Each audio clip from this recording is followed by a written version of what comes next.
So sa naging pagbabalik ni Draymond Green sa team ng Golden State Warriors, namanong nakuha ng Warriors ang masaklap nilang pagkatalo laban sa Memphis Grizzlies. Dahil patungo pa lamang sa game na ito ay inaasahan na ng lahat na ang Warriors ang magwawagi sa game na ito, dahil halos lahat sa mga players sa Memphis Grizzlies ay nangalahati na dahil sa injury. At ang tanging inaasahan na lamang talaga dito ni Coach Taylor Jenkins ay ang former Defensive Player of the Year at former All-Star na si Jaren Jackson Jr. Ganun pa man sa naging game na ito ay maagang naging kontrolado ng Warriors ang buong first half, ngunit nananatili pa rin naman ang pagsagot dito ng Memphis Grizzlies.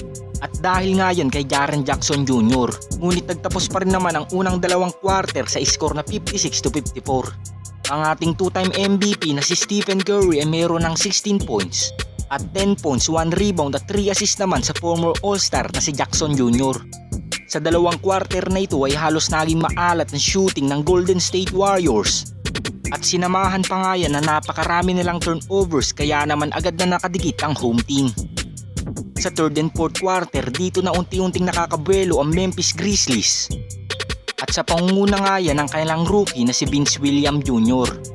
At sinamahan pa nga yan ng matinding contribution nila Santi Aldama, Luke Kennard at iilan pa nilang mga batang players na nakapag-contribute ng malaki upang makuha sa Warriors ang panalo.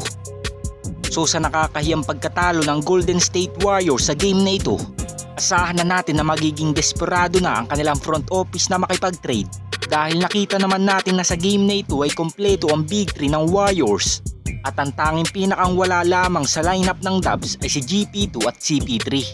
Ngunit kahit kompleto na ang kanilang lineup ay tinalo pa rin sila ng bench ng Memphis Grizzlies. At dahil hindi pa rin nakakagawa ng anumang trade ang Golden State Warriors mula kay Andrew Wiggins at sa iilan nilang mga young players, muling naglabas ng trade proposal si Bill Simmons. At sa proposal na ito ay binubuo ito ng 3 teams. At ang mga kupunan na ito ay ang team ng Los Angeles Lakers, Golden State Warriors at Chicago Bulls.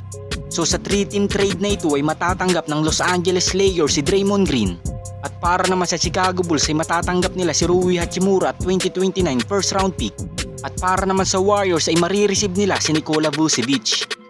So sa trade nga na ito ay mukhang lugi ang Chicago Bulls, dahil unang-una nga ay mawawalan sila ng dominanteng sentro, ngunit mapapalitan naman niya ng agresibong Rui Hachimura sa powered forward position. At kung tuluyan nang mawawala si Vucevic sa Bulls, siguradong magkakaroon na ng pagkakataon si Andre Drummond sa center position. Dahil nitong nagkaroon ng injury si Nikola Vucevic ay patuloy ang pagdodomina ni Andre Drummond, at patuloy nga niyang pinapahanga ang buong front office ng Chicago Bulls upang mailipat nga ito sa starting lineup.